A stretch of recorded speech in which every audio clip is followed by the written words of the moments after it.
పంచతంత్రం నిన్న మనం నక్క విల్లు కథ విన్నాం కదా. అది చెప్పుకున్నాక ముగ్గురు ఫ్రెండ్స్ ఏం మాట్లాడుకుంటారో చూసేద్దామా.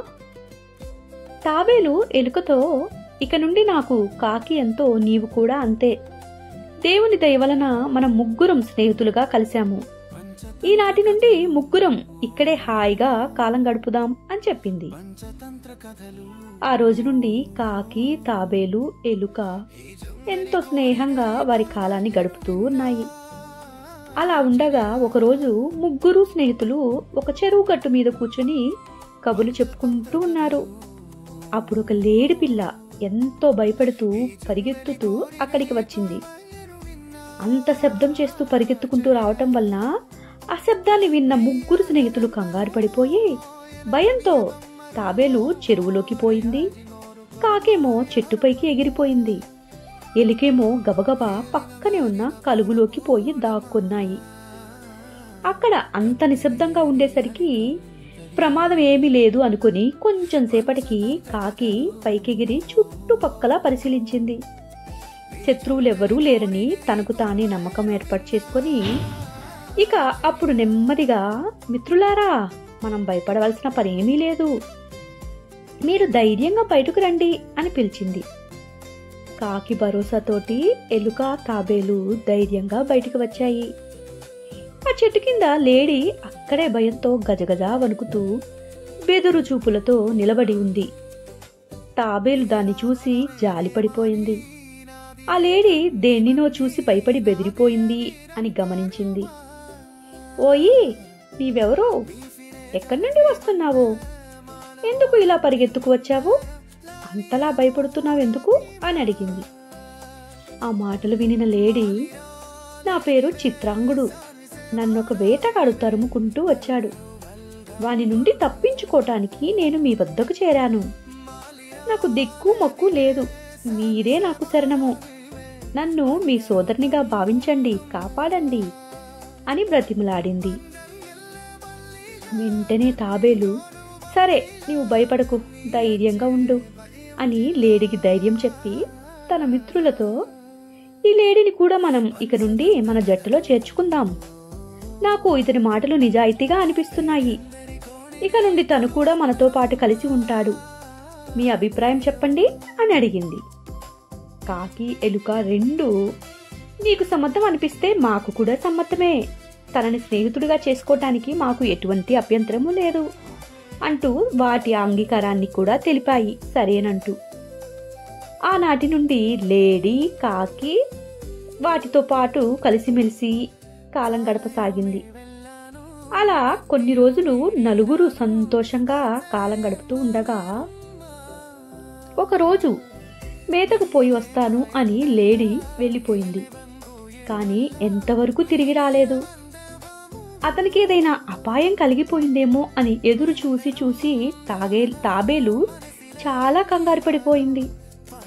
మిత్రులారా, రోజు ఈ సమయానికల్లా మన లేడీ బావ ఇంటికి వచ్చేవాడు కదా, కానీ ఇంత వేలైనా కూడా ఈరోజు ఎందుకనో ఇంకా రానేలేదు. నేను నీటిలో లాగా నేల మీద పరిగెత్తలేను కదా, మీరిద్దరూ వెళ్ళి తన జాడ ఎక్కడైనా కనపడుతుందేమో చూసిరండి. ఎక్కడైనా వేటగాని ఉచ్చులో గాని చిక్కలేదు కదా అని నాకు కంగారుగా ఉంది. తనకి ఏదైనా అపాయం కలుగుతుందేమోనని నా మనసు కీడు శంకిస్తోంది. మీరు జాగు చేయక వెంటనే వెళ్ళి చూసి వస్తారా అని చెప్పింది. తాబేలు కంగారుని గమనించిన ఆ కాకి, మిత్రమా, నీవు కంగారు పడకు, నేను వేగంగా వెళ్ళి చిత్రాంగుని జాడ తెలుసుకుని వస్తాను. మీరు ఏమీ విచారించవద్దు, వెంటనే వెళ్ళి ఏమైందో తెలుసుకుని చిటికలో వచ్చేస్తాను వారితో అని చెప్పి వారితోటి అక్కడి నుండి ఎగిరిపోయింది కాకి. అలా తను లేడి తిరిగే ప్రదేశాలు వెతుక్కుంటూ వెళ్తూ ఉంటే ఒకచోట వలలో చిక్కుకుని లేడిని చూసింది. వెంటనే కిందకి దిగి లేడి దగ్గరకు వెళ్ళి, ఏం జరిగింది మిత్రమా? ఈ ఆపద ఎలా వచ్చింది నీకు? నువ్వు చాలా జాగ్రత్తగా ఉంటావు కదా, అన్నీ చూసి నడుచుకుంటావు కదా అని అడిగింది. అప్పుడు ఎంతో దిగులు పడిన లేడి, మిత్రమా, నేను ప్రతిరోజు ఇక్కడే నా ఆహారం కోసం వస్తూ తింటూ ఉన్నాను. ఎవరికి ఎటువంటి హాని చెయ్యలేదు. వారి పంట పొలంలో కూడా పండినవి నేనేమీ ముట్టలేదు. ఓ పక్కన వారి ఇంటికి పనికిరాని మేతను మేస్తూ ఉన్నాను. ఇలా ఈరోజు నేను మేత మేస్తూ ఉండగా అనుకోకుండా ఒక వేటగాడు వచ్చి వల పన్నాడు. నాకు తెలియక ఆ వలలో చిక్కుకున్నాను అని ఎంతో బాధపడుతూ భయపడుతూ చెప్పింది. అప్పుడు కాకి, భయపడకు మిత్రమా, నేను వెళ్ళి మన మిత్రుడు ఎలుకబావను వెంటనే తీసుకుని వస్తాను. అతడు వల కొరికి నిన్ను రక్షిస్తాడు అని చెప్పి లేడీకి చాలా ధైర్యం చెప్పి అక్కడి నుండి వేగంగా ఎగిరిపోయింది. తాబేలు, ఎలుక కాకి ద్వారా లేడీకి జరిగిన ఆపదను తెలుసుకుని ఎంతగానో విచారిస్తాయి. వాళ్ళు మంచి ఉపాయం ఆలోచించి ఎలుక ఒక ఉపాయం చెప్తుంది. దానికి సరేనంటూ కాకి తన వీపు మీద ఎక్కించుకొని క్షణాల్లో చిత్రాంగుని వద్దకు వచ్చింది.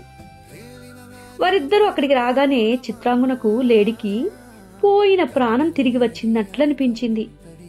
ఎలుక ఎంతో నేర్పరితనంతో లేడీకున్న వలతాలను పటపటామని క్షణాల్లో కొరికేశాడు.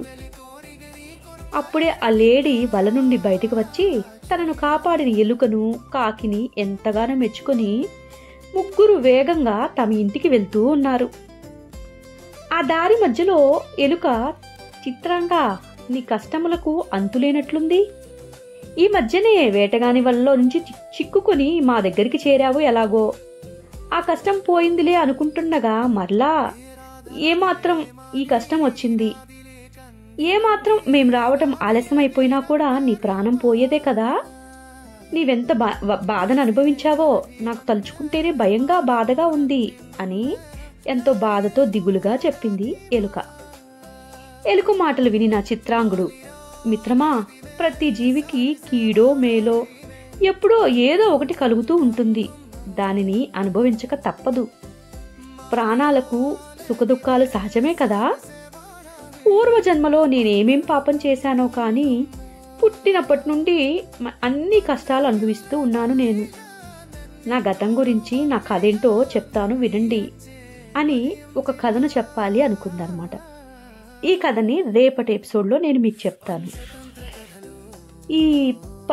ఈ ఎలుక, తాబేలు మరియు లేడీ అన్నీ కలిసి ఎంతో చక్కగా స్నేహం చేస్తూ ఉన్నాయి కదా. ఇకపోతే వాటి స్నేహం అలాగే కొనసాగుతుందా లేదా అనేది మనం తర్వాత వచ్చే ఎపిసోడ్లో తెలుసుకుందామా. ఇప్పటి వరకు శశాంక్ మ్యూజిక్ మీ న్యూ స్టూడియోని ఆదరించిన మీ అందరికీ చాలా థ్యాంక్ యూ. ఇక మీదటి కూడా నా ఛానల్ని సపోర్ట్ చేస్తారని నమ్ముతున్నాను. దీని తర్వాత వెంటనే నేను ఎప్పుడు ఇస్తున్నా తెరచిన పుస్తకం మూసిన మనసు అనే సిరీస్ని కూడా ఇస్తాను. వీలైతే ఆ సిరీస్ని కూడా చూడండి. మరియు చిన్ని చిన్ని కవితలను చిన్న ప్రోమోస్ లాగా, సాంగ్స్ లాగా నేను షార్ట్స్లలో ఇస్తున్నాను. వీలైతే అవి కూడా చూసేయచ్చు కదా. ఈరోజు ఓజీ సినిమా రిలీజ్ అనుకుంటా కదా, అదే మిడ్ నైట్. ఎవరు చూస్తున్నారు? సరే, చూసేస్తే ఎలా ఉందో చెప్పేసేయండి. ఉంటాను, బాయ్.